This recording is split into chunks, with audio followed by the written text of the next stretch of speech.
नाही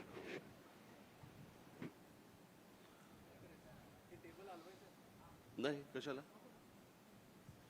काय कोणाला दिसत नाही कोणाला दिसत नाही ऐकू येते बस झालं मग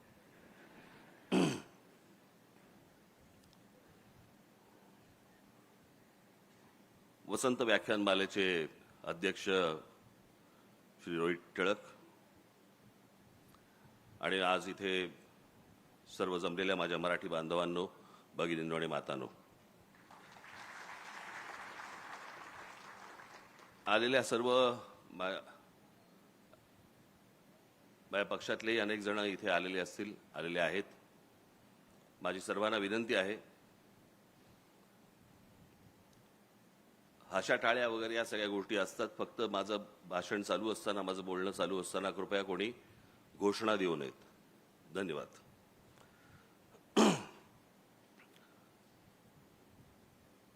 वसंत व्याख्यानमालेमधलं मला आठवतंय त्याप्रमाणे माझं हे दुसरं व्याख्यान मला का व्याख्यानाला बोलवतात मला आजपर्यंत कळलेलं नाहीये मी भाषण करणारा माणूस आहे व्याख्यान देणं हे विचारवंतांचं काम असतं आणि ती माणसं येऊन देत असतात हां जरा कमी झालं तरच बरं होईल हां पण जरा कमी करा हां छान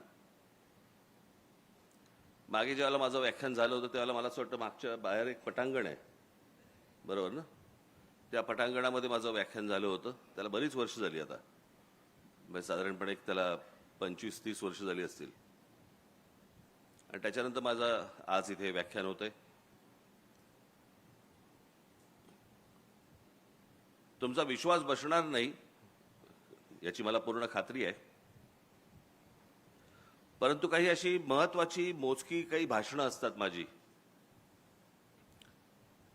शिवतीर्थावरचं असेल किंवा पुण्यातलं फर्ग्युसन कॉलेजवरचं आपलं तुमच्या आईकडचं कुठचं कॉलेज ते SP कॉलेजवरचं असेल किंवा अशी महत्वाची जी काही प्रमुख अशी काही माझी भाषणं असतात हे तुम्ही माझ्या घरच्यांना माझी इथे मुलगी इथे आलेली आहे माझा मुलगा इथेच कुठेतरी असेल उर्वशी आली आहे आम्ही कुठेतरी असेल घरी माझ्या पत्नीलाही विचारू शकता तुमचा विश्वास बसणार नाही पण माझ्या हातापायाला घाम फुटलेला असतो माझे हातपाय थंड पडलेले असतात सकाळपासून अनेक जण म्हणतात की नाही काहीतरी काय बोलतायत मी खरंच सांगतोय ज्या दिवशी माझं भाषण असतं असं काही महत्वाचं त्यावेळेला अनेकदा मी सकाळपासून ते भाषण होईपर्यंत कोणाशी बोलत पण नाही कैद्यांना ताटं येतात ना तसंच एखादं ताट येतं खाली दुपारचं इतकं नका पकडू पण तशाच प्रकारचं येतं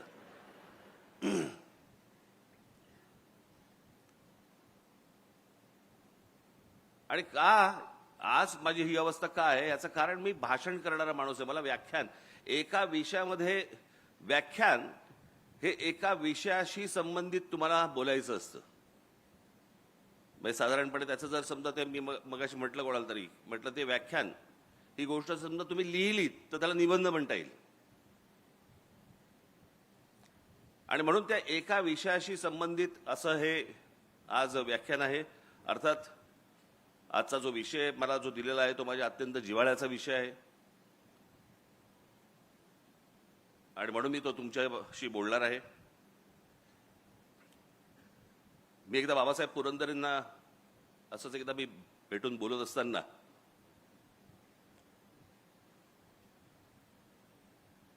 शिवछत्रपतींच्या इतिहासामधनं बाबासाहेबांनी आतापर्यंत महाराष्ट्राला काय सांगितलं मी म्हटलं बाबासाहेब शिवछत्रपतींचा इतिहास आपण वाचत आलो सण सणावळीसाठी म्हणून वाचायचा नसतो इतिहास कोण कधी जन्माला आलं कोण कधी गेलं ज्यांना लक्षात ठेवायचं त्यांनी लक्षात ठेवावं आपण त्यातला बोध काय घेतोय आणि एक अप्रतिम मला त्यांनी गोष्ट सांगितली बाबासाहेबांनी, आणि मला त्यांनी सांगितलं की शिवचरित्र वाचताना किंवा ऐकताना त्यातनं बोध काय घ्यायचा, तर शिवछत्रपती आजच्या काळात तुम्ही कसं जगावं हे त्या काळात सांगत होते. आज आपण ज्या काळामध्ये जगतो आहोत त्या काळामध्ये कसं जगलं पाहिजे हे जर समजा शिवछत्रपतींचा इतिहास वाचला तर त्यांच्या प्रत्येक गोष्टीतनं आपण काय वाचतो, आपण आग्र्याहून सुटका वाचतो, अफजल खानाचा वध वाचतो, शाहिस्तेखानाची बोटं छाटली ते वाचतो, सिद्धी जोहरचा वेढा तोडून महाराज कसे आले ते बघतो. परंतु या 50 वर्षामध्ये, आयुष्याच्या 50 वर्षामध्ये त्या माणसाने आपल्याला काय सांगितलं, आपल्याला काय शिकवलं, महाराष्ट्राने ह्याच्या पुढे कसं जगलं पाहिजे, कसं राहिलं पाहिजे, कसं वागलं पाहिजे.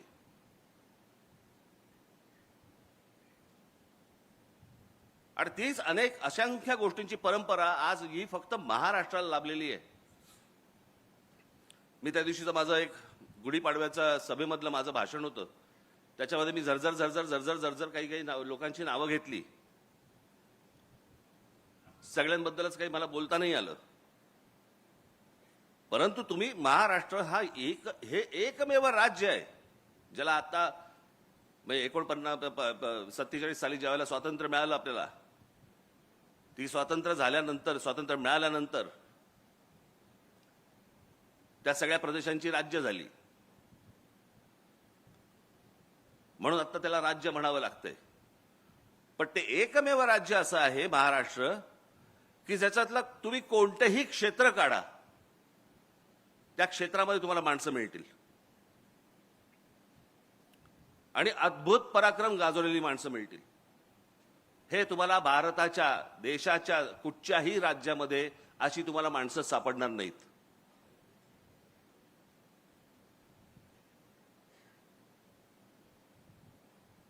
म्हणून मी आज तुमच्या समोर इथे मी तो जो मी आलेख दाखवला होता, जे काही लोकांसमोर तुम्ही सगळ्यांसमोर जे दाखवलं होतं, फक्त झरझर तुमच्या समोर फक्त मांडणार की महाराष्ट्राचं कर्तृत्व काय, महाराष्ट्राची ओळख काय. म्हणजे मी तुम्हाला आता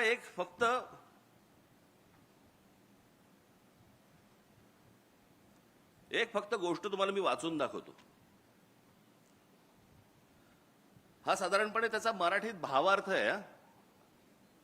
हा फक्त भावार्थ आहे, तेवढा भावार्थ म्हणून तुम्ही फक्त बघितलं पाहिजे त्याच्याकडे.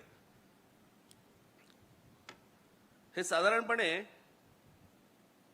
1904 साली रवींद्रनाथ टागोरांनी लिहिलेली शिवाजी महाराजांवरची कविता आहे. कुठे बंगाल.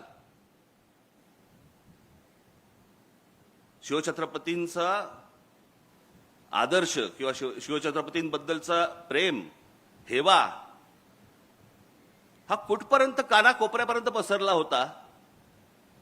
म्हणजे त्याचा अगदी सगळ्यात महत्वाचं उदाहरण म्हणून सांगायचं झालं तर शिवछत्रपतींच्या वेळेला एक व्यक्ती तशी ही पूर्वेच्या बाजूला पण होती, आसाममध्ये. त्या व्यक्तीचा आदर्श हे आमचे शिवछत्रपती होते. त्या व्यक्तीचं नाव होतं लच्छितबळ फुकंद. हा तिकडचा मोठा एक सेनापती होता आसाम मधला.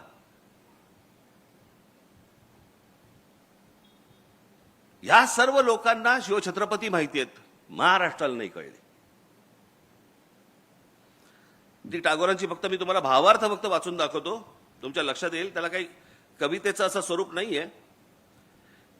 हे शिवाजी महाराज, आज आम्ही तुम्हाला केवळ इतिहासातील राजा म्हणून आठवत नाही, तर एका जागृत शक्तीप्रमाणे पुन्हा आमंत्रित करतो. तुम्ही तलवारीने जिंकलेली भूमी नाही, तर आत्मसन्मान जागवलेल्या जनसमुदाय हीच तुमची खरी परंपरा. तुम्ही लोकांना फक्त राज्य दिलं नाही, तर स्वराज्य म्हणजे काय हे शिकवलं. भीतीच्या सावलीतून बाहेर पडून स्वतःच्या अस्तित्वासाठी उभं राहणं हे काय असतं हे शिकवलं. आजही आम्ही तसंच गुलाम आहोत, भीतीचे, आळशीपणाचे आणि परावलंबित्वाचे. तुम्ही शत्रूंशी लढतात, आम्हाला स्वतःशी लढायला शिकायचं आहे. शिवाजी, तुमचा उत्सव फक्त ढोल ताशांमध्ये नको, तो आपल्या विचारात, कृतीत, स्वभावात दिसायला हवा. तुमचं नाव घेणं सोपं आहे, पण तुमच्यासारखं जगणं कठीण आहे. तुम्ही साधेपणात महानता दाखवली, धर्मात सहिष्णुता आणि सत्तेत संयम. आज आम्ही सत्तेला स्वार्थ समजतो आणि धर्माला भेदभाव आणि राष्ट्राला केवळ घोषणा. शिवाजी महाराज, तुमचा खरा उत्सव तेव्हाच होईल जेव्हा प्रत्येक माणूस स्वतःच्या मनातलं राज्य जिंकेल. उठा, जागे व्हा. तुमची तलवार आता लोखंडाची नाही तर विचारांची असावी. तुमचा किल्ला आता डोंगरावर नाही तर लोकांच्या विश्वासात असावा. हे शिवाजी, आम्हाला पुन्हा शिकवा, स्वराज्य म्हणजे केवळ सत्ता नाही तर जबाबदारी आहे. हे रवींद्रनाथ टागोरांनी तेव्हा 1904 साली लिहून ठेवलेली गोष्ट आहे, जी आम्हाला अजून समजत नाहीये.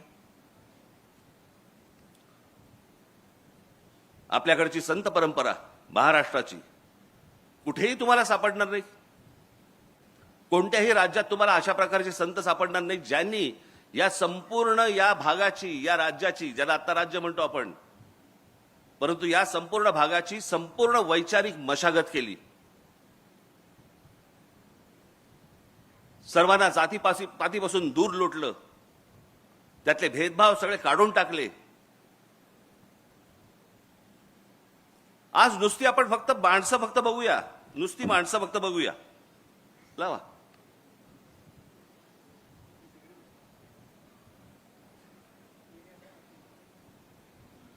संत ज्ञानेश्वर, संत तुकाराम, संत रामदास, संत जनाबाई, संत नामदेव, संत एकनाथ, संत नामदेव. आज जर समजा तुम्ही पंजाबमध्ये गेलात तर पंजाबमध्ये देखील त्यांचा प्रचंड मोठे आज त्यांचे भक्त तुम्हाला पंजाबमध्ये मिळतील.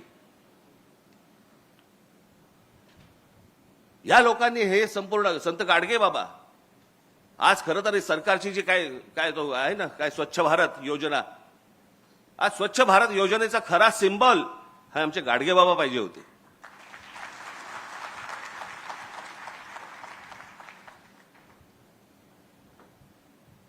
कधीतरी एकदा तुम्ही आपल्या पुस्तकांमध्ये डोकावा आणि महाराष्ट्राची नुसती फक्त परंपरा जरी नुसती बघत आलात, यांनी आम्हाला काय शिकवले. आज जे तुम्ही जगताय ना, आज ज्या वातावरणामध्ये, मी अनेकदा म्हणतो ना, हे बाहेरचे राज्यांमधले जे लोंढे येतात, बाहेरच्या राज्यांमधले लोक महाराष्ट्रामध्ये येतात. काय येतात? कारण जे महाराष्ट्रामध्ये वातावरण आहे ते भारताच्या कुठच्याही राज्यांमध्ये नाहीये.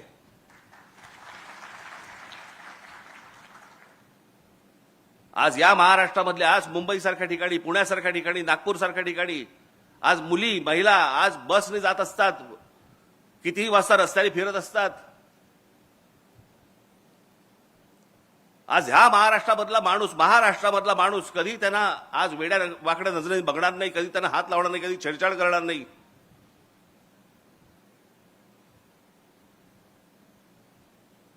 हे अनेक महिला, अनेक मुली, अनेक मुलं हे त्यांचा प्रदेश सोडून महाराष्ट्रामध्ये येतात. अनेक मुली स्वतः येऊन सांगतात की आम्ही दिल्लीसारख्या ठिकाणी, दिल्लीच्या बसमध्ये, त्यांच्या परिवहन बस जी काय सेवा आहे त्या बसमध्ये आम्ही बसू शकत नाही, आम्हाला भीती वाटते. 7 नंतर दिल्लीसारख्या ठिकाणी, देशाची राजधानी, 7 नंतर आम्हाला फिरायला भीती वाटते.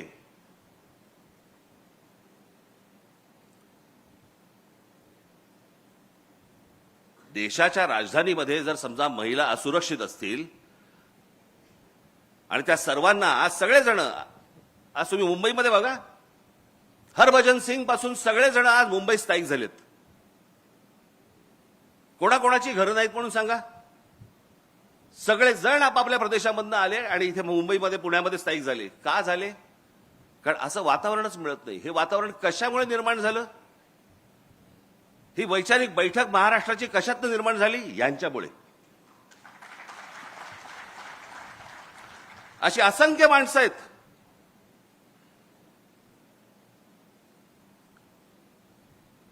म्हणजे आज पुण्यामध्ये, मला अजूनही आठवते, लहान असताना मी जेव्हा पुण्यामध्ये येत असे, आजही आहे, काही आज वेगळं नाहीये, परंतु आज त्यावेळेला पण देखील अनेक महिला, अनेक मुली आज सायकल चालवायच्या, स्कूटर चालवायच्या. हे वातावरण कुठे नव्हतं हो. हा मोकळेपणा आला कुठून? हा मोकळेपणा महाराष्ट्राचा स्थायीभाव होता. महाराष्ट्रामध्ये आज महिला मोकळेपणाने फिरू शकतात, वागू शकतात, बाहेर जाऊ शकतात. या सगळ्या लोकांची जो घडवला ना महाराष्ट्र, याच्यातनं आज आपण हे सगळं बघतो आहोत.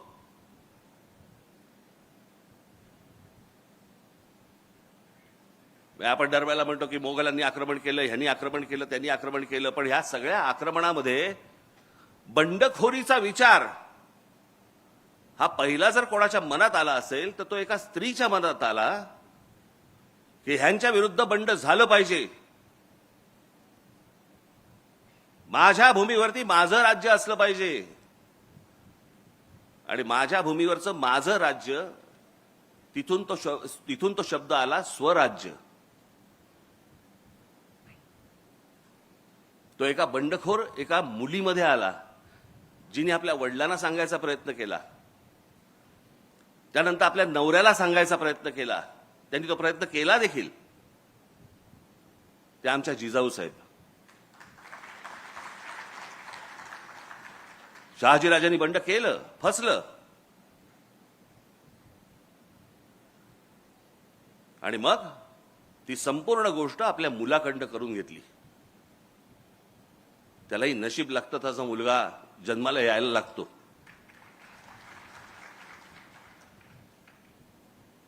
पण विचार करा, आपण शिवछत्रपती या सगळ्या गोष्टी बोलतो, परंतु त्यावेळेला संपूर्ण जो काही पगडा होता, जो मोघली पगडा होता, भाषेवरचा फारसी पगडा होता, आमच्या शिवछत्रपतींनी सांगितलं मराठी शब्दकोश काढा. फारसी जो आपल्यावरचा परिणाम आहे तो सगळा घालवा. संस्कृत ही महाराजांची अत्यंत आवडती भाषा होती आणि मराठी शब्दकोश निर्माण करण्याचं सगळ्यात मोठं काम हे शिवछत्रपतींनी केलं. त्यावेळेला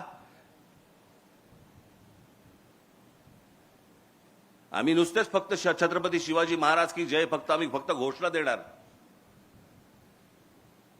पण आपण भाषा कशी बोलतो आहोत, आपण काय बोलतो आहोत, कसं बोलतो आहोत, आज लक्ष आहे का या गोष्टींकडे आपलं?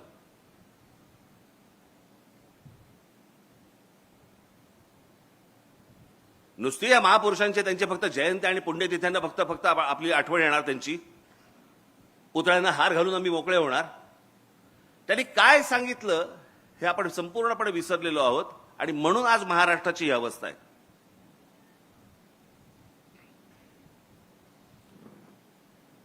तुम्ही कोणतंही क्षेत्र काढा, कोणतंही क्षेत्र काढा,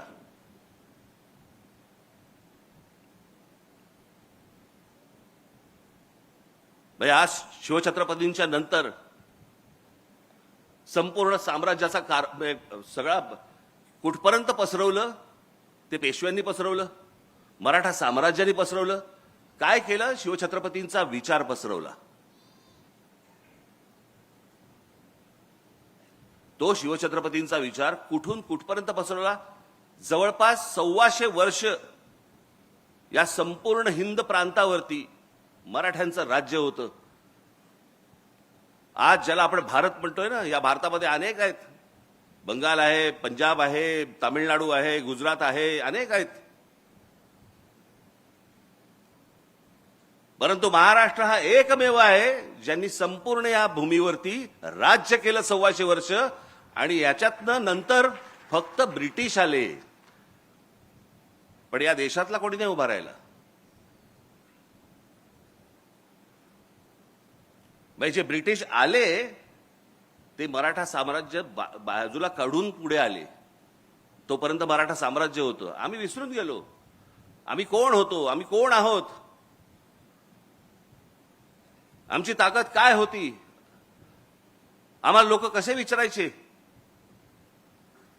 आम्ही सगळं विसरून गेलेलो आहोत. मी कालच म्हटलं ना, हे रोजचे हे कोणी IPL मध्ये गुंतलेला आहे, कोणी 2020 मध्ये गेलेला आहे, अजून कोणीतरी दुसऱ्या कुठच्याही कॉन्सर्टमध्ये आहे, कोणीतरी OTT वरती पिक्चर बघतोय, कोणीतरी ते इंस्टाग्रामवरती ढकलतोय.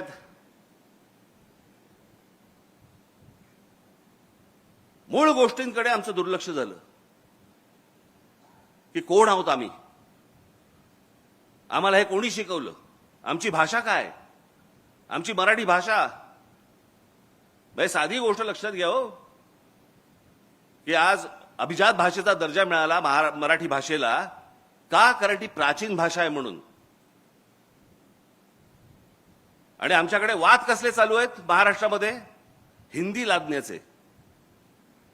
हिंदी ही साधारणपणे आता 150 वर्षापूर्वीची, फार फार तर 200 वर्षापूर्वीची भाषा आहे, 150-200 वर्षापूर्वीची.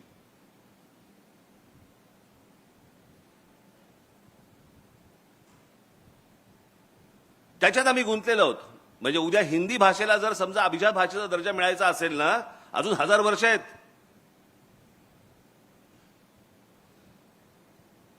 आम्ही गुंतलोय त्याच्यात.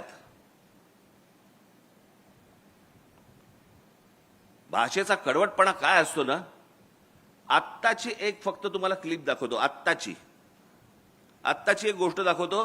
बंगालमधली आहे, सामान्य सर्वसामान्य माणसं आहेत रस्त्यावरची, त्यांच्याशी एक माणूस बोलतोय. ते काय बोलतायत फक्त ऐका. मोठ्याने लाव रे जरा, आवाज नाही का? परत लाव, परत लावते, आवाज मोठा कर त्याचा. हिंदी हिंदी बांग्ला से बोल रहा हूँ. बांग्ला मुझे आता नहीं है, सीख रहा हूँ मैं धीरे धीरे. हिंदी तो आशे ना मुझे थोड़ी थोड़ी भी नहीं, थोड़ी थोड़ी भी नहीं. मुझे भालो बाकी आती है और 2-4 चीजें आती है. आप लोग भी हिंदी नहीं? ना ना हाँ? बांग्ला बांग्ला तो बांग्ला नहीं হচ্ছে না. বাংলা কথা হিন্দি যখন আমি হিন্দিতে কথা বলবো, হিন্দি হচ্ছে না. आती है हिंदी, लेकिन अभी हिंदी नहीं बोलते. হিন্দি করতে গেলে বুঝতে পারছি না. হিন্দি আসে না, পারি না. भाषा है ना जोड़ने के लिए एक दूसरे से, হ্যাঁ एक दूसरे को जोड़ने के लिए एक भाषा है. ভাষা তো আপনি যেমন বাংলা শেখার চেষ্টা করছেন, अच्छा, बंगाल से ज्यादा बाहर जाइएगा तो किसी से कैसे बात कीजिएगा? हिंदी में. হিন্দি का কথা বলি, বাইরে গেলে বলি তো হিন্দি. बाहर हिंदी बोलेंगे. না না বাইরে ইংলিশ, अच्छा, বাहरी इंग्लिश. হিন্দিটা আসে না ঠিক. हिंदी भाषा अपनी नहीं है. হিন্দিটা আপনি যেমন বাংলা শিখছেন, আমরা যেমন হিন্দি শিখছি. क्या नाम है आपका? बंद कर. पाहिले किती कडवट आहेत.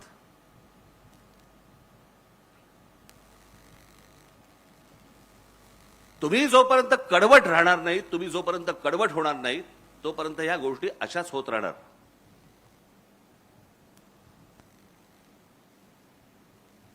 या सगळ्या मंडळींनी येऊन जे तुम्हाला सांगितलं, आजपर्यंत जे आम्हाला शिकवलं, सांगितलं. वानखेडे स्टेडियमवरच्या भर मॅच मध्ये ज्या वेळेला आमचा सचिन तेंडुलकर येतो ना, त्यावेळेला पहिलं भाषण तो मराठीत करतो. मला अभिमान वाटतो त्याचा. होय, भारत रत्न आहे, पण आपली भाषा नाही विसरला, आपलं राज्य नाही विसरलं, आपली माणसं नाही विसरला, आपली जागा नाही विसरला.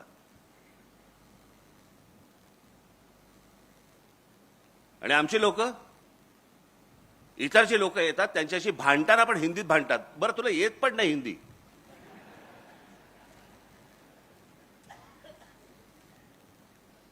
मग त्याशी कोणतरी असं बोलताना कायकू हा शब्द कुठून आला मला कळलं नाही. हा कुठच्याही भाषेत नाहीये शब्द. ऐसा कायकू करताय, कायकू कुठून आला हा शब्द? बरं, बोल. माझा भाषा कुठचीच वाईट नसते.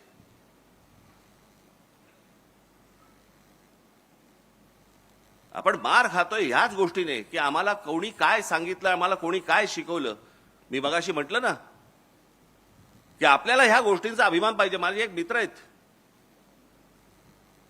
ते एकदा मध्यंतरी काहीतरी त्यांच्या ऑफिसचा सगळे स्टाफ होते, त्यांचे लोक होते, मला असं वाटतं टाइम्स ऑफ इंडिया मधले होते. ही गोष्ट आता झाली त्याला 15-1 वर्ष झाली, 10-15 वर्ष झाली. त्यांना घेऊन ते कुठेतरी पिकनिकला म्हणून गेले. या कर्जत बिरजत या सगळ्या भागामध्ये कुठेतरी गेले. पावसाळ्याचे दिवस होते. त्यांनी मला सांगितलं, म्हणे मला जरा पोचायला उशीर झाला. मी बघितलं तर आमच्या म्हणे वर्तमानपत्रामध्ये काम करणारे एक 10-12 बंगाली लोक होते. मुलं मुली असे सगळे बसले होते आणि ती मुलं मुली रवींद्रनाथ टागोरांच्या कविता आणि गाणी म्हणत होते. त्याला रवींद्र संगीत म्हणतात. बंगाल सोडून महाराष्ट्रामध्ये आहेत, महाराष्ट्राच्या एका वर्तमानपत्रामध्ये काम करतायत आणि इथे आल्यावर देखील त्यांचं रवींद्र संगीत ते विसरलेलं नाहीत. आणि आमच्याकडे लेखक कोण आणि कवी कोण हा जातीतनं पाहिला जातो.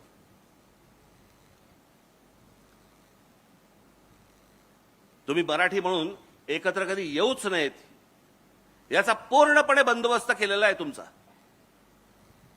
पूर्णपणे बंदोबस्त केलेला आहे.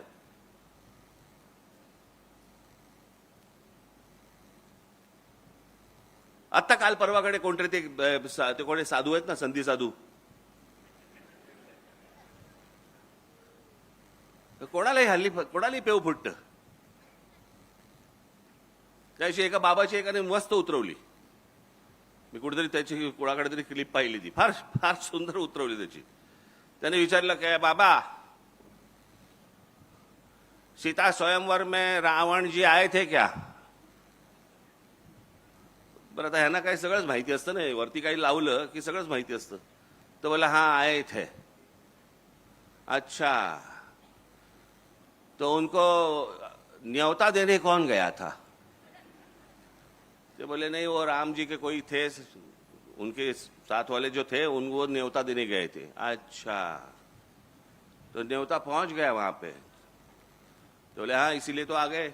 अच्छा, तो राम जी उसी रास्ते से क्यों नहीं गए? वो सेतू क्यों बांधा? बोलती बंद त्याची समोरच्याची. याचा कारण अभ्यास नाही, माहिती काहीच नाही. बस बसायचं. साधी भोळी माणसं तर आहेतच या देशात. ही सगळी माणसं इथे येणार आणि कसा वाद पेटवायचा फक्त बघा. वाद फक्त पेटवायची. काय, मी तुम्हाला एक गोष्ट तुम्हाला सांगतो की कोणतीही सद्य परिस्थिती ही तुम्हाला राजकारण सोडून बोलता येत नाही. आज हा कोणावरती तरी बाबा राजकारणाच्या वरती बोलणार आहे वगैरे अशातला असेल ते येतच त्याच्यामध्ये. परंतु हे सगळं वाटोळं जे झालेलं आहे, या सगळ्या वाटोळ्याला कारणीभूत फक्त महाराष्ट्रातले राजकारणी आहेत, दुसरं कोणी नाही. नाही तर हिंमतच नाही होणार हो. आज जो महाराष्ट्रामधला जो प्रश्न, आज तो काय, तो रिक्षा भिक्षांचा काय, मराठी बोललं पाहिजे वगैरेचा जो विषय आलाय, हिंमत कशी होते मला जरा सांगा. नाही मराठी बोलणार. तुमच्या राज्यात येऊन तुम्हाला ते सांगतायत की नाही मराठी बोलणार आम्ही, आणि ज्याच्यावरती आमचे मंत्री त्यांना सांगतायत बरं बरं ठीक आहे 4 महिने अजून घ्या, मराठी शिका. हिंमत नाही तुमची? लायसन्सच रद्द करा.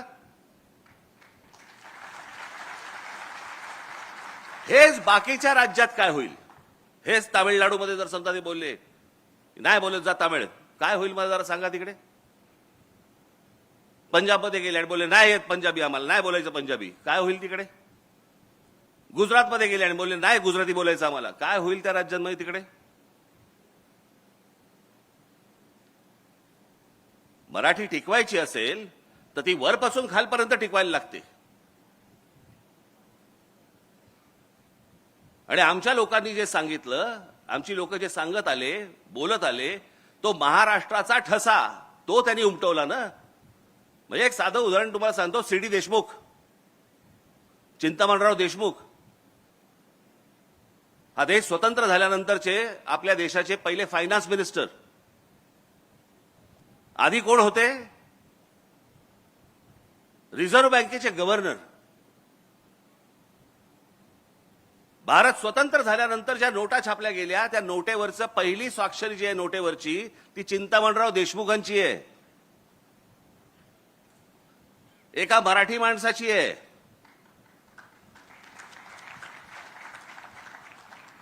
पण ज्या वेळेला संयुक्त महाराष्ट्राचा लढा पेटला आणि मुंबई महाराष्ट्रात राहणार का गुजरातमध्ये जाणार, हे ज्यावेळेला त्याचा लढा ज्यावेळेला सुरू झाला, संयुक्त महाराष्ट्र समितीचा लढा ज्यावेळेला सुरू झाला, त्यावेळेला लोकसभेमध्ये या चिंतामणराव देशमुखांनी पंडित जवाहरलाल नेहरूंना सांगितलं की तुमच्या मनामध्ये महाराष्ट्राबद्दल चांगला विचार नाहीये. मुंबई ही महाराष्ट्रामध्ये राहणार आणि हा माझा राजीनामा.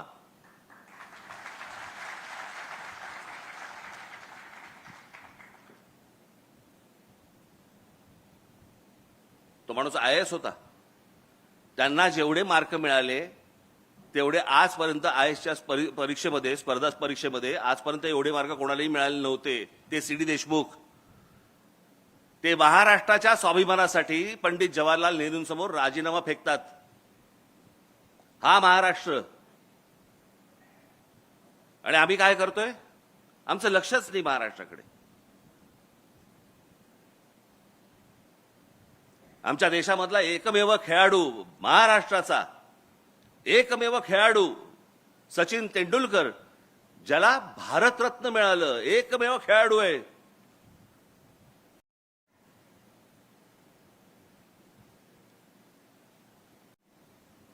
आम्हाला काय, मॅच बघतोय, आनंद घेतोय, बस झालं, संपला विषय. हे दुसऱ्या कोणत्याही राज्यामध्ये असतं ना, त्यांचं काय केलं असतं. थोडा लाईट लावा रे लोकांमध्ये.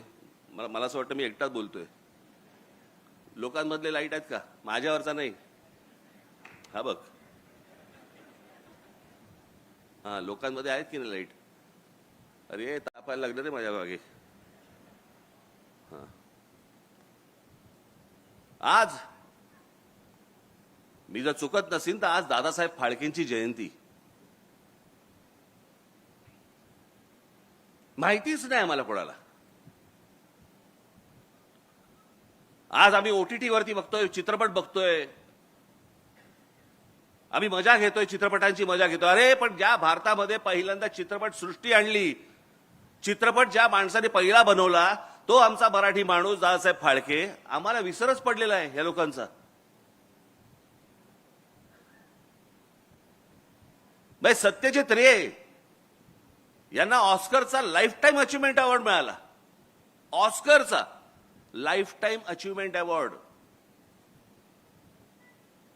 हा सत्यजित रेंना मिळाला, पण आमच्या व्ही शांतारामांना नाही मिळाला, आमच्या दादासाहेब फाळकेंना नाही मिळाला, आमच्या बाबूराव पेंटरांना नाही मिळाला. आमची लॉबीच नाही. आमच्या राज्यकर्त्यांना, आमच्या पुढाऱ्यांना वाटलं पाहिजे की आमची माणसं आम्ही मोठी केली पाहिजेत. काही नाही, निरुत्साह. आमच्या लोकांना मोठं बोलण्यातच आम्हाला पाप वाटायला लागलं.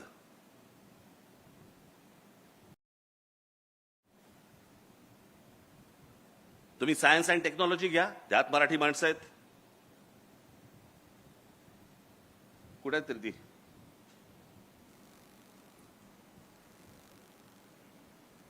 गोवारीकर आहेत, माशेलकर आहेत, अनेक लोक आहेत. माशेलकर या माणसाने आज आम्हाला कळत नाही. आम्ही जातो खंडोबाला, जातो खंडोबाच्या इकडे जातो. आम्ही तुमचा काय त्याला काय हळद असते ना तिकडे, भंडारा. आम्ही उधळतो तिकडे भंडारा. भंडारा म्हणजे काय? हळदच ना.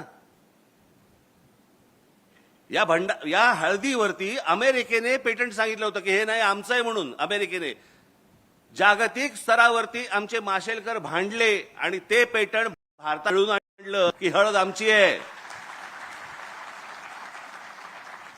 आम्ही रोज सकाळी देवाला लावताना हळद लावतो, कुंकू लावतो, पण आमच्या त्या हळदीचं पेटंट हे ज्या माणसाने आणलं आमच्याकडे, आम्हाला माहित नाहीये. आम्हाला महत्वच नाही आमच्या माणसांचं. काही देणं घेणं नाहीये. मी त्या दिवशी सांगितलं ना तुम्हाला, महाराष्ट्रामधले संगीतकार, मराठी संगीतकार तर असंख्य होऊन गेले, पण देश पातळीवरचं, जागतिक पातळीवरचं लक्ष्मीकांत कुडाळकर, लक्ष्मीकांत प्यारलाल मधले लक्ष्मीकांत हे कुडाळकर होते. आमच्या कुडाळमधले आमचा मराठी माणूस होता. 6300 गाणी दिली आजपर्यंत. 6300 गाणी कशाला म्हणतात हो? काय आहे आमच्याकडे? लक्ष्मीकांत कुडाळकरांच्या नावाने आमच्याकडे काही आहे? छत्रपती शिवाजी महाराज ही महाराष्ट्राची ओळख, डॉक्टर बाबासाहेब आंबेडकर ही महाराष्ट्राची ओळख, ज्योतिराव फुले आमचे ही महाराष्ट्राची ओळख. हे मोठेच होते, ही मोठीच माणसं होती. लोकमान्य टिळक ही मोठीच माणसं होती. पण आज छत्रपती शिवाजी महाराजांच्या नावाने केवढ्या गोष्टी आहेत. पूल आहेत, पुतळे तर भरपूरच आहेत. बाबासाहेबांच्या नावाने किती आहेत, अनेक रस्ते आहेत, अनेक गोष्टी आहेत. ज्योतिरावांच्या नावाने किती आहेत, पुतळे आहेत, अनेक रस्ते आहेत, अनेक चौक आहेत. लोकमान्य टिळकांच्या नावाने किती आहेत, अनेक गोष्टी आहेत, रस्ते आहेत, चौक आहेत, स्मारक आहेत, पुतळे आहेत. इतर जी मोठी माणसं होऊन गेली महाराष्ट्रामध्ये, त्यांच्या नावाने आपण कधी काय करणार आहोत. ही स्मारक, हे चौक, हे पुतळे, अहो जगाला ओरडून बोंबलून सांगितलं पाहिजे आमच्याकडे कोण जन्माला आले. आणि ते फक्त महाराष्ट्रामध्ये आले, इतर भारताच्या कुठच्याही प्रांतात नाही आले.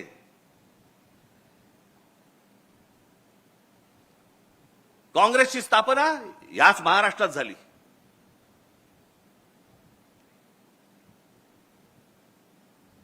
आरएसएसचे सरसंघचालक झाले आजपर्यंत. किती झाले? माझे ते 5 झाले ना, बरोबर ना? 5 का 6 झाले? 6 झाले.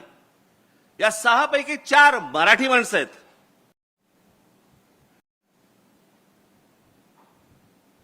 म्हणजे या देशामध्ये सर्वात मोठे जे काही पक्ष किंवा संघटना ज्या काही उभ्या राहिल्या, आपण त्याच्याकडे या पक्षाचा आहे, आपण तो त्या पक्षाचा आहे. अरे महाराष्ट्रातला आहे हे आपण का विसरतोय? लता मंगेशकर एवढी मोठी मोठी गायिका, भारतरत्न लता मंगेशकरांच्या नावाने काय महाराष्ट्रामध्ये जरा सांगा मला. आत्ता आशाताई गेल्या, किशोरी आमोणकर, अहो भीमसेन अण्णा, भीमसेन जोशींच्या नावाने काय आपल्याकडे महाराष्ट्रामध्ये. हे जर दुसऱ्या राज्यामध्ये जन्माला आले असते ना, त्यांनी ओरडून ओरडून जगाला सांगितलं असतं, अरे आमच्याकडे कोण रत्न जन्माला आली. आम्ही पडलोय कशामध्ये, सापडलोय कशामध्ये? आम्ही जातीपातीत सापडलोय. लोकमान्य टिळक ना ब्राह्मण होते, जाऊन ते आपल्याला काय करायचंय. महात्मा ज्योतिराव फुले ना माळी होते, आपल्याला काय करायचंय. बाबासाहेब आंबेडकर ते दलित होते, त्यांना काय आपल्याला काय करायचंय. शिवाजी महाराज ते काय मराठ्यांचे राजे. हे आमच्याकडेच सगळं सुरू, हे आम्हीच लोकांनी सुरू केलं. आम्हीच आमच्या महापुरुषांना जातीपातीमध्ये आम्ही विभागलं. आम्हीच आमच्या लेखकांना, कवींना, आम्ही सगळ्यांना आम्ही जातीमध्येच बघायला लागलो. पुस्तकाचं नाव नाही बघायचं, पुस्तकाचा लेखक बघायचा आणि त्याप्रमाणे पुस्तक विकत घ्यायचं की नाही घ्यायचं आम्ही ठरवायचं. कोण काय बोललंय याच्यावरती आम्हाला काही देणं घेणंच नाही रे. इतका विभागलेला, इतका बेसावध मराठी माणसापेक्षा दुसरा माणूस नाही भूतलावरती.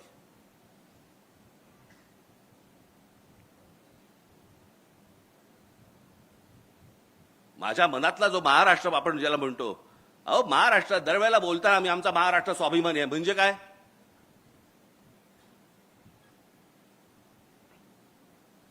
म्हणजे काय हे आम्हाला कळतच नाही. बरं, अनेक सुशिक्षित लोक आहेत, त्यांनाही समजत नाही. मी नेहमी सांगत असतो ना, माणूस सुशिक्षित असून उपयोगाचा नाहीये, तो माणूस सुज्ञ असावा लागतो.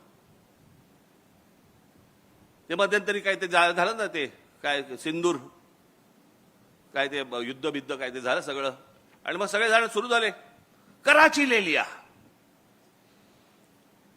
इस्लामाबाद ले लिया, आणि काय अजून काय घेतलं, लाहोर ले लिया. साला म्हटलं हे काय, समजा उद्या लाहोर घेतलं तर लाहोरमध्ये सत्ता कोणाची. बाकी सगळं पाकिस्तानचं, मध्ये लाहोर फक्त भारताची. असं कसं होऊ शकतं. काही थापा मारतात आणि आमची लोक टाळ्या वाजवतात. घेतलं बरं का एकदाच लाहोर, जणू का हात सोडून आला होता तिकडनं. काही माहिती नाही कशाचा कशाला काय. आपल्या जगामध्ये, आपल्याच विश्वामध्ये दंगलेले असतात, रमलेले असतात. जा एकदा बाहेरच्या राज्यांमध्ये बघा. दुसऱ्या भाषांमध्ये कधी दुकानाच्या पाट्या तरी लागतात का बघा. आज महाराष्ट्रामध्ये अनेक ठिकाणी आज भाईंदर बिंदर या ठाणा बिणा अनेक ठिकाणी आज गुजराती पाट्या लागतायत. पुण्यामध्ये गुजराती पाट्या लागतायत. माझा भाषेला विरोध नाहीये. भाषा तिकडे गुजरातमध्ये, भाषा कुठलीही चांगली, पण ते तिकडे त्या राज्यात ज्या राज्याची राजभाषा आहे त्याच भाषेमध्ये इकडचे बोर्ड लागणार. याच्यावरती आपण ठाम राहिलं पाहिजे. आणि मग माझ्या सहकाऱ्यांनी उद्या सर समजा काहीतरी केलं की लगेच आमचेच बोलणार. खरं तर मारायला नव्हतं पाहिजे. मग काय करायला पाहिजे होतं? आरती ओवाळायला पाहिजे होती त्याची. काय करायला पाहिजे होतं? सर्वात महत्वाची गोष्ट कोणती? यांची हिम्मत होते. या सगळ्या गोष्टी आम्ही मराठी बोलणार नाही. तुमच्या राज्यात आम्ही गुजराती पाटी लावू. आम्ही तुमच्या राज्यात येऊन आम्ही मुंबईला बॉम्बे म्हणू. म्हणजे गंमत बघा. बॉम्बेचं मुंबई, खरं तर मुंबईच नाव आहे त्याचं, आणि मद्रासचं चेन्नई हे एकाच वेळेला झालंय. 96 साली का 97 साली. पण सगळे लोक बोलताना बरोबर चेन्नई बोलणार आणि इथे बोलताना बॉम्बे म्हणणार. हॉटेलची नावं बदललेली लक्षात राहतात रे. ओबेरॉयचं ट्रायडंट झालं की लगेच लक्षात राहते यांच्या. नाही ट्रायडंटला जायचंय. अरे पूर्वी ओबेरॉय होतं ना. नाही आता ट्रायडंट झालं. मग मुंबई झालेलं लक्षात राहत नाही. बरं, तो आमचा भावनेचा विषय आहे. तिथे 7 आयलंड्स होती, बेटं होती. त्या 7 बेटांवरती फक्त एक मंदिर होतं. ते मुंबा देवीचं मंदिर होतं. आणि मराठी माणूस देवीला आई म्हणतो.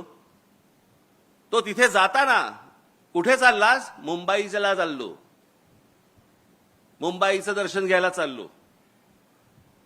याच्यातनं ते मुंबई हे नाव आलं.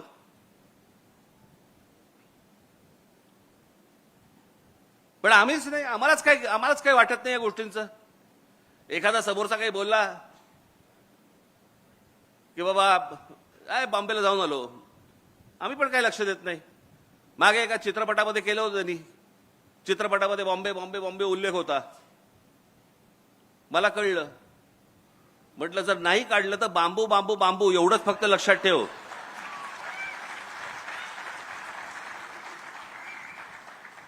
मग आले वटणीवरती. आम्हाला हे करायला का लागतंय? मी हे सतत जे बोलतोय, मी जे सतत तुम्हाला सांगतोय, हे का सांगतोय? हे सांगतोय एवढ्यासाठीच सांगतोय बाबांनो. मी खरंच सांगतोय तुम्हाला, ही इतकी भीषण वेळ आहे आत्ताची. सगळ्या बाजूनी इमारती उभ्या राहत आहेत. तुम्हाला कंट्रोल तुमच्या हातातच कंट्रोल नाहीये. सगळ्या उद्योगपतींनी, बिल्डरांनी, सगळ्यांनी ताबा घेतलेला आहे. तुम्ही कोण आहात, काय आहात, कसे राहणार आहात, कसे जगणार आहात, कुठून फिरणार आहात, काय ह्याच्याशी त्याला काही कर्तव्य नाहीये. आणि आमच्याकडे राज्याच्या राज्य संपूर्ण सरेंडर झालेलं आहे. हे काय हेच राज्यकर्ते म्हणत नाही. ह्याच्या अगोदरची राज्यकर्ते सगळे बिल्डरांना आणि उद्योगपतींना सरेंडर होतात. आणि आज काय गोष्टी चालू आहेत हे तुमच्या डोळ्यात देखत घडतंय. तुमच्या डोळ्यात देखत सगळं बदलतंय. तुमच्या डोळ्यात देखत भाषा बदलतीये. तुमच्या डोळ्यात देखत म्हणजे आज महाराष्ट्र राज्याचा एक मंत्री मंगल प्रभात लोढासारखा माणूस आज तुमच्या नाकावर टिचून सांगतो, ज्यावेळेला आता गॅस सिलेंडर मिळत नव्हते त्यावेळेला सांगतो, जैन लोकांसाठी म्हणून गॅस दिले जातील, गॅस पुरवठा केला जाईल, गॅस सिलेंडर दिले जातील जैन लोकांसाठी. महाराष्ट्र राज्याचा मंत्री जैन लोकांसाठी काम करणार. महाराष्ट्र राज्यासाठी काम करायला पाहिजे हे सोडून ह्यांची हिंमत कशी होते? याची हिंमत एवढ्यासाठी होते कारण तुम्ही अंगावर जात नाही. आणि आम्ही अंगावरती गेल्यानंतर तुम्ही बोलता हे कशाला अंगावर जातायत. पण हे त्याशिवाय होणार नाही. मला या विषयामध्ये बोलण्यासारख्या असंख्य अनेक गोष्टी आहेत.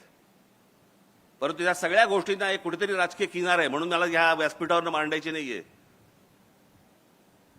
नजीकच्या काळात ज्याला भाषण करीन त्याला टराटरा फाडून ठेवीन, पण आज नको. माझी तुम्हाला विनंती आहे की महाराष्ट्र काय होता, महाराष्ट्र काय आहे हे एकदा तुम्ही जरा वाचा, समजून घ्या. ही माणसं कोण होती? मी फक्त तुम्हाला एक झरझर फक्त तुमच्या समोर फक्त दाखवून घेतो तुम्हाला, म्हणजे तुमच्या लक्षात येईल की आपण काय गमावलंय, खरं तर काय कमावलं होतं. दाखव. महाराज मगाशी सांगितलंच तुम्हाला यांच्याबद्दल काय, मी काय सांगणार. जा पुढे. संभाजीराजांबद्दल जा पुढे. बाळाजी विश्वनाथ पेशवे, पहिले बाजीराव पेशवे, अहिल्याबाई होळकर, तात्या टोपे, हे सगळे आम्ही पुस्तकात बघितलेत, वाचले, लक्षात नाही, आम्हाला माहितीच नाही. झाशीची राणी लक्ष्मीबाई. मी एक गंमत सांगतो तुम्हाला. माझे एक मित्र आहेत, आता जाऊ देत, ते सोडून द्या. हा इथे आपला इथे काय,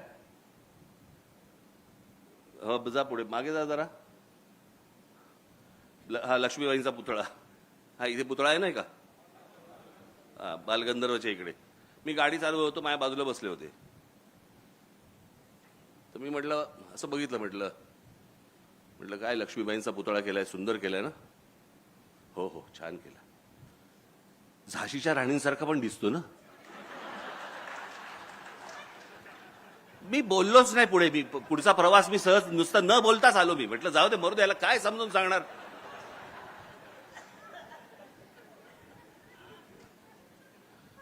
हे आमचं ज्ञान चाकवा.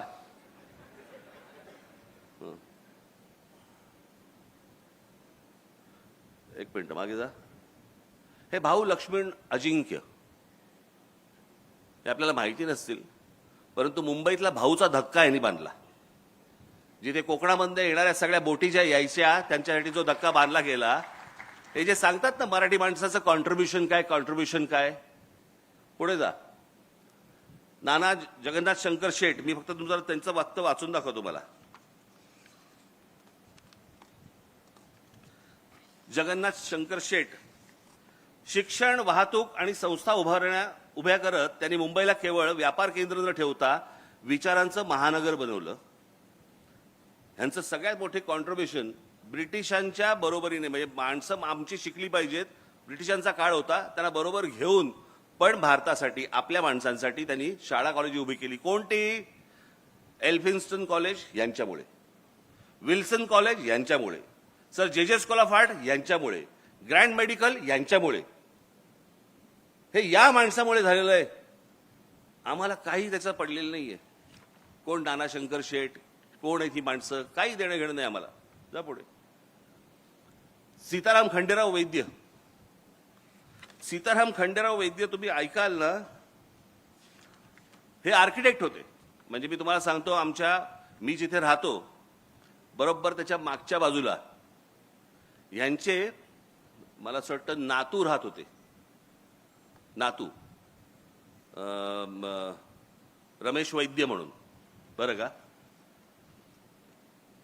यांनी काय केलं, हे आर्किटेक्ट असताना ह्यांनी काय केलंय, काय बांधलंय, तर सगळ्यात महत्वाची गोष्ट म्हणजे मुंबईचं ताजमहाल हॉटेलचे आर्किटेक्ट. पश्चिम रेल्वेचं जे मुख्यालय आहे मुंबईचं, ते यांनी बांधलं. त्याच्यानंतर मुंबई महानगरपालिकेमध्ये यांचा हात होता. त्याच्यानंतर छत्रपती शिवाजी टर्मिनस याचे पण ते आर्किटेक्ट होते. आपल्याला वाटतं मराठी माणसांनी काय केले, सगळे इंग्रजांनी केले, आर्किटेक्ट हे होते. आम्हाला काही नाही देणं घेणं. पुढे जा. समाजकारण. ज्योतिरावांचं काय बोलायचं. सावित्री देवी, गोपाळहरी देशमुख, लोकहितवादी, गोविंद महादेव रानडे, लोकमान्य टिळक, आगरकर, महर्षी धोंडो केशव कर्वे. मी त्याशी माझ्या सभेमध्ये सांगितलं, आपल्या महाराष्ट्रामधले जवळपास 8 का 9 भारतरत्न आहेत. या 9 भारतरत्नांपैकी आत्ता 9वं मिळालं मला असं वाटतं त्या देशमुखांना. तोपर्यंत 8 होते. 8 कोण कोण होते? बावा काणे, धोंडो केशव कर्वे, विनोबा भावे, बाबासाहेब आंबेडकर, लता मंगेशकर, भीमसेन अण्णा जोशी, त्याच्यानंतर JRD टाटा, सचिन तेंडुलकर आणि आता आपले देशमुख, नानाजी देशमुख. 9 जणांना भारतरत्न मिळालेली. या 9 जणांमधले 4 जण हे एकट्या दापोलीमधले आहेत. कोकणातल्या रत्नागिरी जिल्ह्यातल्या दापोलीमधले 4 जण आहेत. टाळ्या नका वाजू, कारण दापोलीलाही माहित नाही. आणि माहिती असेल तरी हा ठीक आहे, आमच्याकडे होऊन गेले. आपल्याकडे काय साधारणपणे मोठ्या माणसांचं फारसं कौतुक करू नये असं म्हणतात. कौतुक केल्याने माणसं चढतात, जरा चढून जातात. आता हे काय गेलेले आहेत. पण आमच्याकडे काही नाही त्या गोष्टींचं कौतुक. 4 माणसं म्हणजे त्यातले बाबासाहेबांचा फक्त जन्म हा इंदोरचा आहे, बाकी संपूर्ण बालपण सगळं जण हे सगळं दापोलीमध्ये गेलं. पण आमच्या महाराष्ट्राला ह्याचं काही कौतुक माहितीच नाही की पावा काणे कोण, महर्षी धोंडो केशव गर्भे कोण, विनोबा भावे यांची भूदान चळवळ माहितीये का तुम्हाला? आम्हाला काहीही माहित नाही. भूदान चळवळ विनोबा भावेंची, ज्यांनी श्रीमंतांकडच्या जमिनी त्यावेळेला घेतल्या आणि सरकारला दिल्या आणि त्या योग्य पद्धतीने वापरल्या गेल्या. किती एकर दिल्या? 40 लाख एकर. ती संपूर्ण जी पदयात्रा त्यांची जी झाली होती देशभर, त्या देशभर पदयात्रेमधनं, त्या भूदान चळवळीमधनं त्यांनी 40 लाख एकर जमीन श्रीमंतांकडनं काढून घेऊन सरकारला दिली. आणि आज जे या देशामध्ये अनेक जे उद्योग उभे राहिलेत किंवा जे सरकारी जागा ज्या आपल्याला दिसतात ना, त्याचं सगळ्यात मोठं श्रेय हे विनोबा भावेंचं आहे.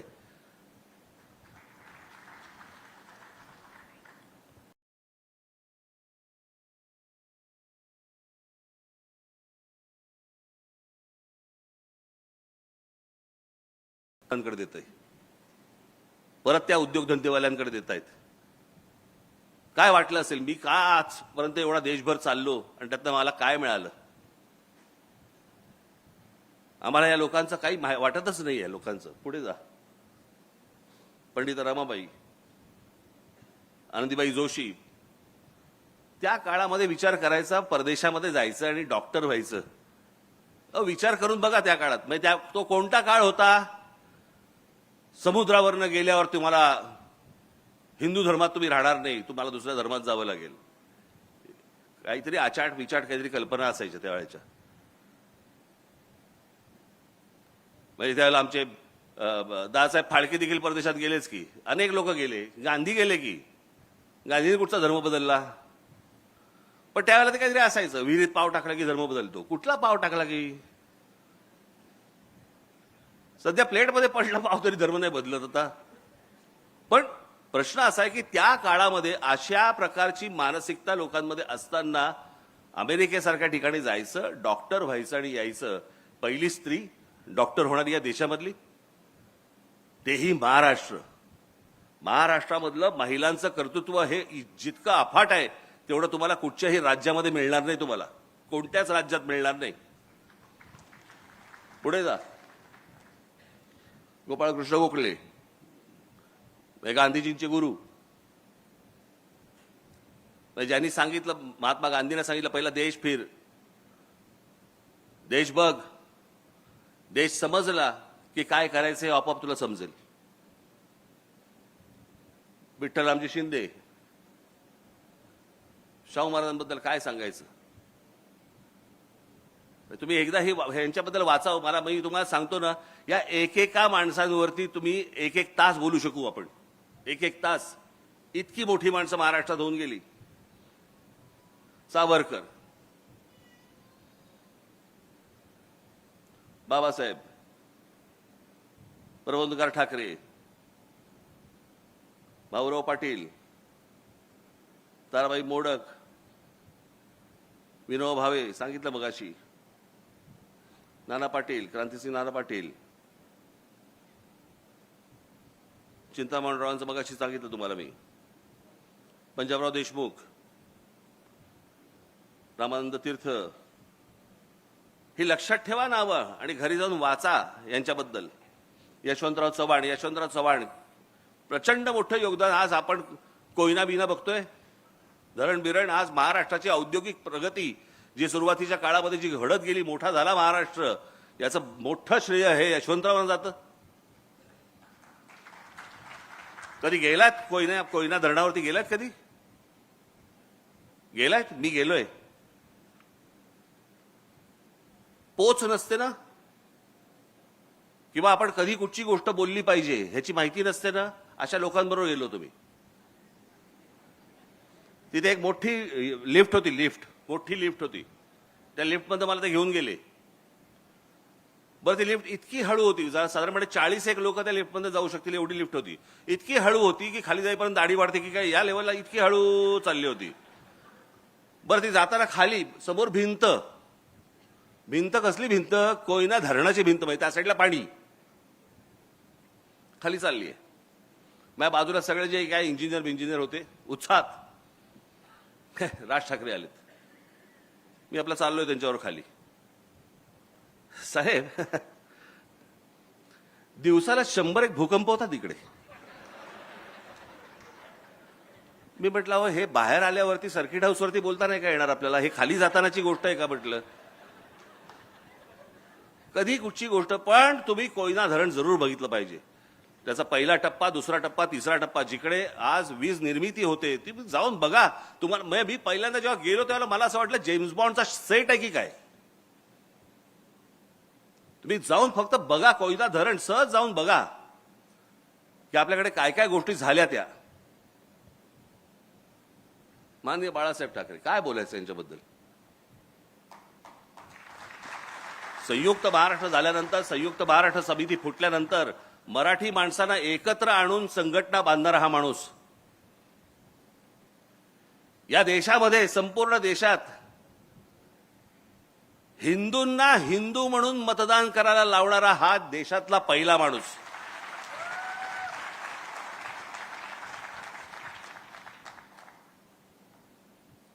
व्यंगचित्रकार म्हणून तर मोठे होतेच. विन्स्टन चर्चिल यांची कार्टूनची बायोग्राफी ही काढली गेली जागतिक लेवलवरती. ज्याच्यामध्ये बाळासाहेब आर.के. लक्ष्मण यांचे जे गुरु ज्याला म्हणतात ते ज्यांना गुरु मानलं ते सर डेव्हिड लो यांच्या व्यंगचित्रांपासून अनेक व्यंगचित्रकार त्यावेळेचे जगातले यांची व्यंगचित्र त्या पुस्तकामध्ये होती. त्या पुस्तकात भारतातर्फे फक्त माननीय बाळासाहेब ठाकरे यांची 3 व्यंगचित्र निवडली गेली. त्या पुस्तकामध्ये आर.के. लक्ष्मणांचं एकही व्यंगचित्र नाहीये. अर्थात यांनी काय त्यांचं श्रेष्ठत्व कमी नाही होत, परंतु ते पुस्तक इतकं महत्वाचं आहे. इतकी मोठी माणसं सगळे आपल्याकडे होऊन गेली. बाळासाहेबांचं असाई शिंबून नावाचं एक जपानचं एक दैनिक होतं तिकडचं टाइम्स ऑफ इंडिया. त्या असाई शिंबूनमध्ये बाळासाहेबांची व्यंगचित्र छापून यायची. आम्हाला फक्त इथले बाळासाहेब माहिती आहेत, शिवसेना पक्षाचे प्रमुख म्हणून आम्हाला माहिती आहेत, पण बाळासाहेब ठाकरे कोण होते, काय होते, कुठपर्यंत गेले होते, कोणाकोणाला माहिती होते, काही आम्हाला कल्पना नाही त्या गोष्टींची. पुढे शरद पवार, वैचारिक मतभेद असतील, राजकीय मतभेद असतील, अनेक गोष्टी असतील, पण त्या माणसाचं महत्व, श्रेष्ठत्व तुम्ही नाकारून होणारच नाही. अनेक गोष्टींबद्दल माझे मतभेद आहेत, पण सगळ्यात मोठी जर समजा गोष्ट या माणसाची जर आपण पकडली तर या महाराष्ट्रामध्ये फलोत्पादनामधली सगळ्यात मोठी क्रांती ही या माणसामुळे झाली.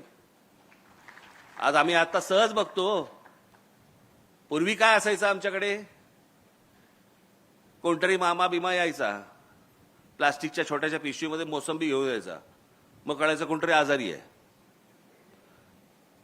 आजारी असल्याचंच फळ असायचं ते एक. म्हणजे कोणी मोसंबी घेतली, कोणी आजारी आहे का घरी, असंच विचारायची वेळ होती कुठची फळं. परंतु रस्त्यावरती ज्या वेळेला तुम्हाला गाडीच्या बाजूनी स्ट्रॉबेरी दिसायला लागली, तुम्हाला या महाराष्ट्रामध्ये, देशामध्ये विविध प्रकारची फळं ही बाहेरच्या जगातनं येत होती आणि या जगातनं येऊन महाराष्ट्रामध्ये, या देशामध्ये बनत होती. ही सगळ्यात मोठी जी गोष्ट, ही सगळ्यात मोठी जी फलोत्पादनाची क्रांती ही झाली, ही या माणसामुळे. अनेक गोष्टी यांच्याबद्दल बोलता येतील, परंतु मला असं वाटतं की काही गोष्टी, ज्या गोष्टी आपल्याला पटत नाहीत त्या बाजूला ठेवाव्यात, पण माणसाचं मोठेपण यातनं कमी करू नये, कधीच कमी करू नये. आपल्याला एखादी गोष्ट आवडत नसेल, आपल्या घरात नाही का होतं, नवरा बायकोमध्ये भांडणं होतात, बायकोला नवऱ्यामधल्या काही गोष्टी आवडत नाहीत म्हणून काय रात्री फेकून देतात काय? नवऱ्याला बायकोमधल्या गोष्टी आवडत नाहीत, काही गोष्टी आवडत नाहीत, होतात. काही गोष्टी नाही आवडत, काही गोष्टी आवडतात. मला असं वाटतं तशी प्रत्येक व्यक्ती आपण बघितली पाहिजे, पण ती व्यक्ती जातीतून पाहता कामा नये, बिलकुल पाहता कामा नये. पुढे भांडारकर इन्स्टिट्यूटचे रामकृष्ण गोपाळ भांडारकर, पांडुरंग वामन काणे, हे कृपा करून मी माझ्याकडे ते आहे, याच्यात खूप वेळ जाईल म्हणून मी वाचत नाहीये. इरावती कर्वे, दुर्गाबाई भागवत, कमाल, समाजसेवक नवा विचार, बाबा आमटे, नानाजी देशमुख, विस पागे. आज आपण जी ह्याची योजना बघतो, रोजगार हमी योजना, म्हणजे रोजगार हमी योजना ही महाराष्ट्रामध्ये आणून देशभर पसरली गेली, कारण योजनाच महत्वाची होती. ती रोजगार हमी योजना आणण्याचं सगळ्यात मोठं काम हे विस पागेंचं आहे. अमित दलवाई, हे मगाशी सांगितले मी, ते पुढे घे, हे सगळे सांगितले मी. श्रीपाद अमृत डांगे, कम्युनिस्ट पक्षाची स्थापना जिकडे झाली त्यातल्या सगळ्यात महत्वाची व्यक्ती ज्या कम्युनिस्ट पक्षातली ही श्रीपाद अमृत डांगे. मी यांना भाषण करताना स्वतः बघितलेलं आहे, ऐकलेलं आहे. शिवसेनेच्या पहिल्या अधिवेशनाला प्रमुख पाहुणे हे श्रीपाद अमृत डांगे होते. त्यांना मी त्यावेळेला कितवीत होतो, मी त्यावेळेला साधारणपणे 9वीत वगैरे असेल, 9वी 10वीत वगैरे असेल, 8वी 9वीत असेल. त्यावेळेला असा स्टेजच्या बाजूला उभं राहून मी डांगेंना भाषण करताना ऐकलंय. अप्रतिम वक्ता. ही जी संपूर्ण ज्याला आपण म्हणतो ना कामगार चळवळ ही निर्माण करणारी ही सगळी मोठी माणसं. शेतकरी कामगार पक्ष, त्याची स्थापना 1946 सालची स्थापना आहे शेतकरी कामगार पक्षाची. त्याच्या 1 वर्ष नंतर स्वातंत्र्य मिळालंय. एक मोठ्या संघटना, मोठा पक्ष. शंकरराव मोरे, कांशीराम यांची बसपाच ना, बसपा ही इथे खडकीला स्थापन झाली आहे, पुण्यात, उत्तर प्रदेशमध्ये नाही. पुढचं राजकारण उत्तर प्रदेशचं केलं, परंतु स्थापना त्यांनी बसपाची ही तिकडे केली आहे, बामसेफची. मायावती बामसेफची. सहकार चळवळ, धनंजयराव गाडगीळ, विखे पाटील, हे सगळे सहकारातले. मला एक सांगावं कोणतं क्षेत्र उरतं. पुढे जा. तात्यासाहेब कोरे, इतिहासकार, विका राजवाडे, सरदेसाई, शेजवलकर, बेंद्रे, बाबासाहेब पुरंदरे, रणजित देसाई, गजाननराव मेहेंदळे, बिचारे आत्ताच गेले, विज्ञान, गोवारीकर, नाराळीकर, माशेलकर, भाटकर, पत्रकारिता, बाळशास्त्री जांभेकर, वेलकर.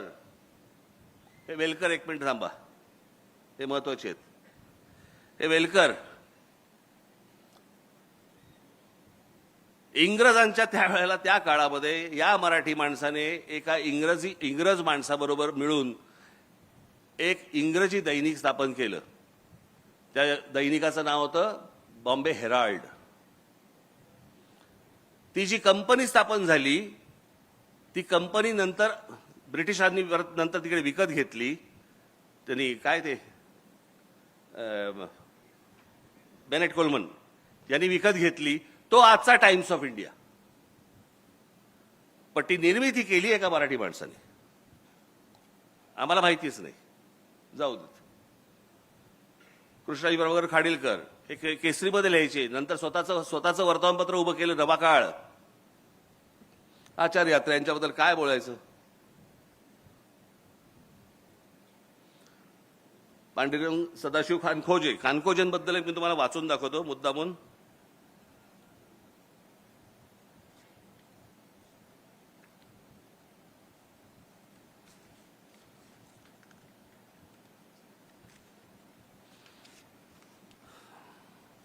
म्हणजे आपल्याला कळेल आपण कुठे पोहोचलोय ते. एक उत्तुंग कृषी शास्त्रज्ञ, मेक्सिकोमध्ये वनस्पती शास्त्राचे व पीक निर्मिती शास्त्राचे प्राध्यापक म्हणून काम केले. मेक्सिकन सरकारने खानकोजे यांना कृषी संचालक म्हणून नेमले आणि मेक्सिकोच्या हरित क्रांतीचे त्यांना जनक मानले जातात आणि त्यांचा तिकडे मेक्सिकोमध्ये फोटो आहे. हे महाराष्ट्राचे आमचे, आम्हाला माहित नाही. पुढे मी मुद्दाहून त्यांच्यासाठी लिहून आणलं. माधवराव गाडगीळ, माधवराव चितळे, पाण्यावरचं प्रचंड मोठं काम. चित्रपट, दासाहेब फाळके आम्ही विसरलो. बाबूराव पेंटर आम्हाला माहित नाहीत. व्ही शांताराम कोण होते माहित नाही. मीनाक्षी शिरोडकर माहिती आहेत या कोण? माहिती आहे तुम्हाला कोण आहेत ते? मीनाक्षी शिरोडकर. त्यांची पुतणी कोण पाहिजे, कोण नात कोण? शिल्पा शिरोडकरची आजी. आता कळलं? मी मगाशी म्हटलं ना तुम्हाला की महाराष्ट्रामधल्या स्त्रिया या क्रांतिकारक स्त्रिया आहेत. या क्रांतिकारक स्त्रियांमध्ये यांचं नाव खूप महत्वाचं आहे. या तर होत्याच, म्हणजे मोठ्या हिरोईन तर होत्याच, परंतु मी जर चुकत नसीन तर मला असं वाटतं त्यावेळेला आचार्य यात्रेंच्या ब्रह्मचारी या नावाच्या चित्रपटामध्ये ह्या पहिल्या भारतीय स्त्री आहेत ज्यांनी स्विमसूट घातला होता. स्विमसूट, स्विमिंग करण्याचा जो ड्रेस असतो ना तो घालणारी कॅमेरा समोरची पहिली स्त्री. हे फक्त महाराष्ट्रात घडू शकतं. आणि महाराष्ट्रामध्ये शिव शिव शिव शिव असं करणारे नव्हते लोक. आपल्याकडे आता सगळं सुरू झालंय. तिकडे नको बघू, तिकडे नको बघू, मी बघतो. तू नको बघू. अरे तू नको बघू, तू का बघतो मग?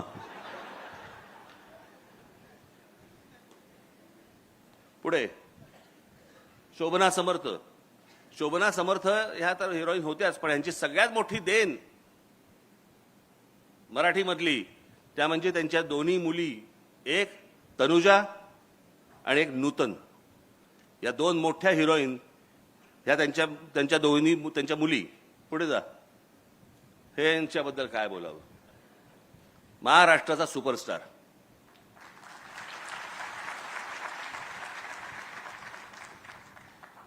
पण आमच्याकडेच नाकं बुरडणारी जास्ती. आता वाटेल ते बघतील त्या इंस्टाग्रामवरती, पण दादा कोंडके म्हटल्यानंतर नाही नाही फार अश्लील बोलायचे. अश्लील सध्या जे काय OTT प्लॅटफॉर्मवरती जे सुरू आहे सगळ्या चित्रपटांमध्ये आणि मालिकांमध्ये ते काय आहे?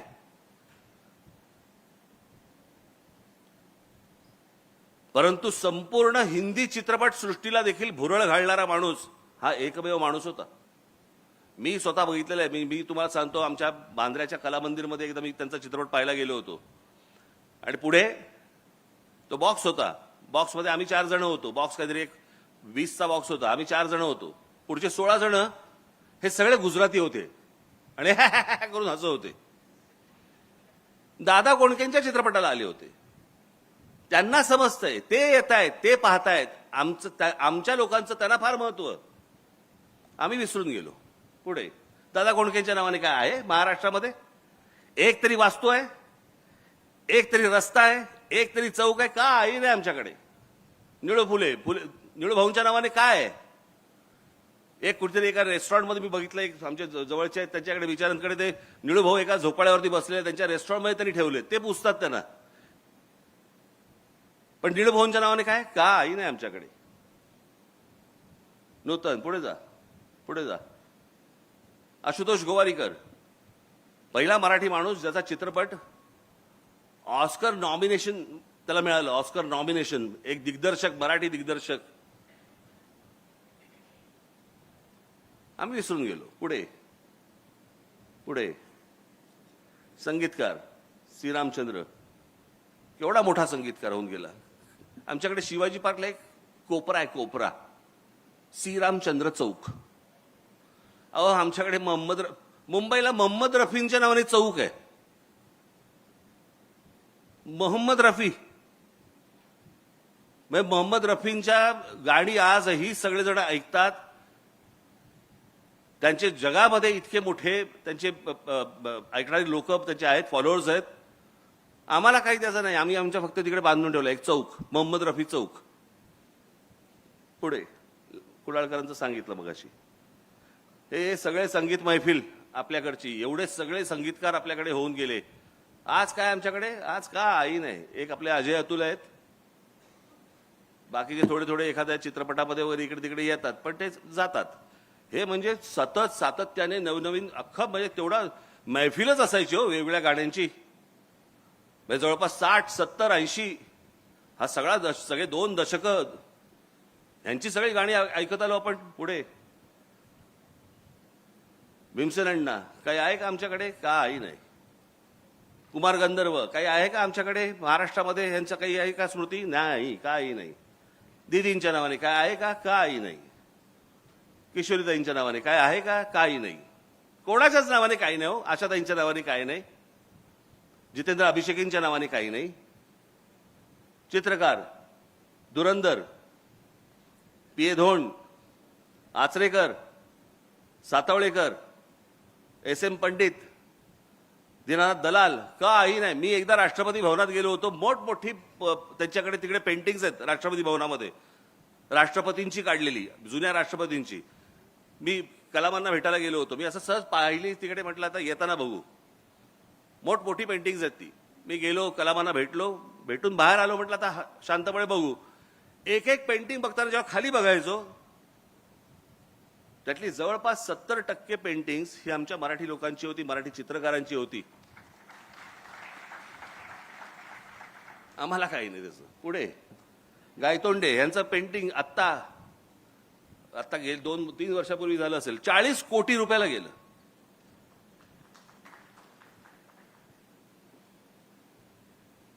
बाबूराव सडवेलकर, रवी परांजपे इथे आमच्याकडे पुण्यामध्येच प्रचंड मोठा माणूस, प्रचंड मोठा चित्रकार. सदाशिवराव साठे, आम्हाला माहितीच नाही साठे कोण. गेटवे ऑफ इंडियावरती अनेक पुतळे आहेत असे, पण गेटवे ऑफ इंडियावरती जो महाराजांचा जो पुतळा आहे, अश्वारूढ पुतळा, तो साठेंनी उभा केलाय. हे त्याचे शिल्पकार. पुढे जा. राम सुतार, आता गंमत सांगतो. राम सुतार प्रचंड मोठा शिल्पकार. किती मोठा? यांनी बनवलेल्या वल्लभभाई पटेलांच्या पुतळ्यावरती तो पुतळा चीनमध्ये गेला. चीनमध्ये तो प्रचंड मोठा पुतळा त्या पुतळ्यावरनं बनवला. आणि जो आता गुजरातमध्ये वल्लभभाई पटेलांचा पुतळा जो आहे ना, तो मूळ पुतळा राम सुतारांचा.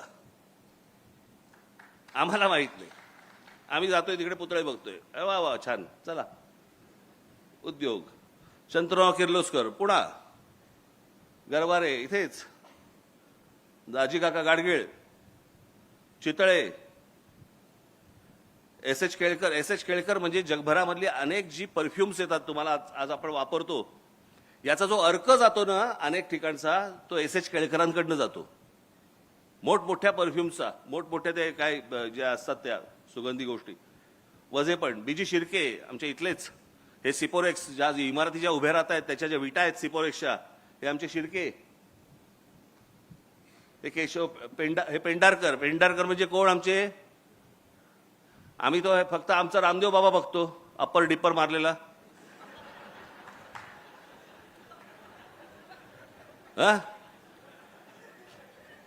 ते ट्रकवाले येतात ना अप्पर डिप्पर मारतात, एक अप्पर एक डिप्पर चालू असतं त्याचं.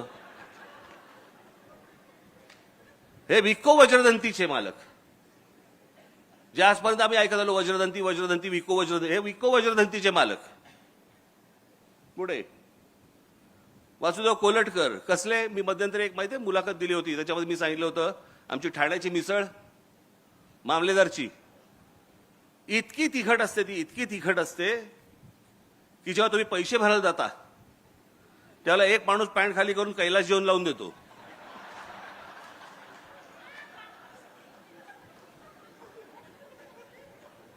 ते कैलास जेवण बनवणारे हे कोलटकर. पुढे जयंत साळगावकर. कॅलेंडर हे घराघरामध्ये वेगवेगळ्या भाषांमध्ये आणणं हे जयंतरावांनी केलं. केसरी पाटील मराठी माणसाला जग दाखवलं. ही ती माणसं, केसरी टूर्स अँड ट्रॅव्हल्स आणि हे राजा पाटील, राजा राणी ट्रॅव्हल्स, दोघे भाऊ, सख्खे भाऊ, सुभाष दांडेकर. आज पण पूर्वीपासून आजपर्यंत तुम्ही शाळेमधली मुलं कोणता कंपास बॉक्स वापरतात? कॅमलिनचा वापरतात. ते कॅमलिनचे जे मालक आहेत ते सुभाष दांडेकर. जे आजपर्यंत सगळे चित्रकार जे रंग वापरत आले ते कॅमलिनचे रंग वापरत आले. जे आजपर्यंत सगळ्यांचे ब्रश आणि पेन्सिल वापरत आले ते दांडेकर, हे सुभाष दांडेकर, हे कॅमलिनचे वापरत आले. हे आमचे सुभाष दांडेकर. आम्हाला नाही माहिती त्यांच्या नावाने काही आहे का महाराष्ट्रामध्ये? काही नाही. पुढे बाबा कल्याणी इथलेच. राजीव सामंत यांनी वाईन व्यवसायामध्ये, वाईनच्या व्यवसायामध्ये इतकी मोठी भरारी केली जगामध्ये. यांची सुलाच ना, सुला वाईन्स. अनेक लोक आज वाईन क्षेत्रामध्ये, वाईनरीजमध्ये आहेत, अनेक जण आहेत, परंतु वाईन हे मोठं केलं सगळं प्रकरण हे राजीव सामंत यांनी. पुढे आनंद देशपांडे, विठ्ठल कामत, रवी पंडित, बराबर पुढे जा रे, विष्णुदास भावे, राम गणेश गडकरी, बालगंधर्व, केशवराव भोसले, वसंत कानेटकर, तेंडुलकर. तेंडुलकरांची एक गोष्ट तुम्हाला सांगतो, शेवट जाता आता फक्त एक तुम्हाला गोष्ट सांगतो, बाकी राहू देत सगळे. मला जावेद अख्तरांनी सांगितलेली गोष्ट सांगतो तुम्हाला. मला जावेद अख्तरांनी मला सांगितलं की म्हणे आम्ही उत्तर प्रदेशमधले, खरं तर मध्य प्रदेश, उत्तर प्रदेशचे, म्हणजे आमच्याकडे आम्ही सगळेजण नाटक बिटक, आमच्याकडचं साहित्य, काव्य बिव्य, शेर, आम्ही सगळे त्याच्यामध्ये मशगूल. म्हणे काय आमच्याकडचं साहित्य आणि काय आमच्याकडच्या गोष्टी आणि काय याच्यामध्येच आम्ही होतो. त्या तारुण्यामध्ये मी ते सगळं घेऊन की आम्ही कोण आहोत, आम्ही कोणतरी आहोत असं घेऊन म्हणे आम्ही महाराष्ट्रामध्ये आलो.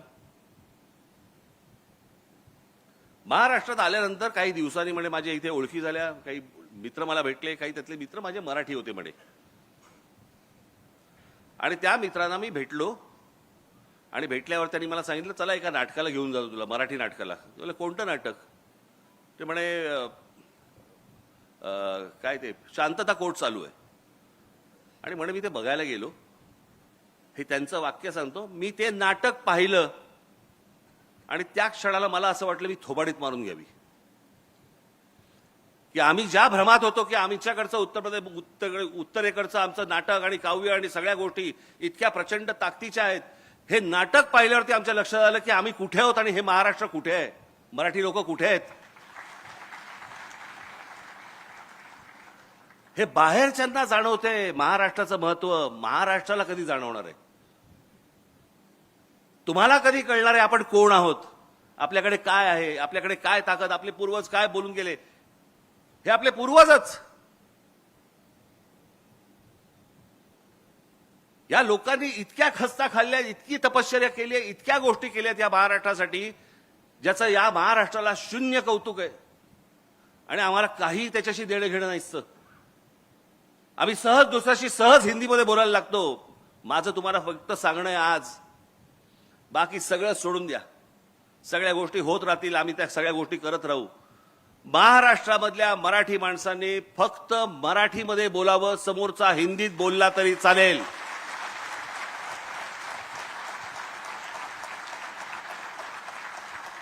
तुम्हाला भांडायचंय मराठीत भांडा, समोरचा हिंदीत भांडू देत, तुम्ही मराठीत भांडा.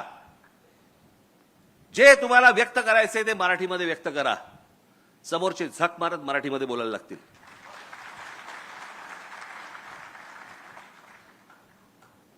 आज मला मराठी बोलणारा महाराष्ट्र हा माझ्या स्वप्नातला महाराष्ट्र आहे, हा माझ्या मनातला महाराष्ट्र आहे. एकदा तुम्ही भाषेवरती जर समजा टणक राहिलात आणि कडक राहिलात, बाकीच्या गोष्टी आपोआप घडतील.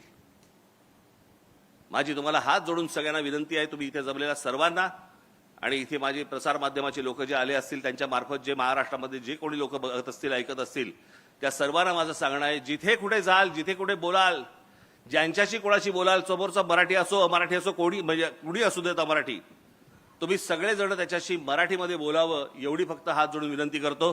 आज रोहितराव मला तुम्ही आज इथे बोलवलं, मला माहिती नाही मी किती वेळ बोललो, बोलण्याच्या ओघात जरा जास्ती बोललो असेल, परंतु समजून घ्या माझं म्हणणं काय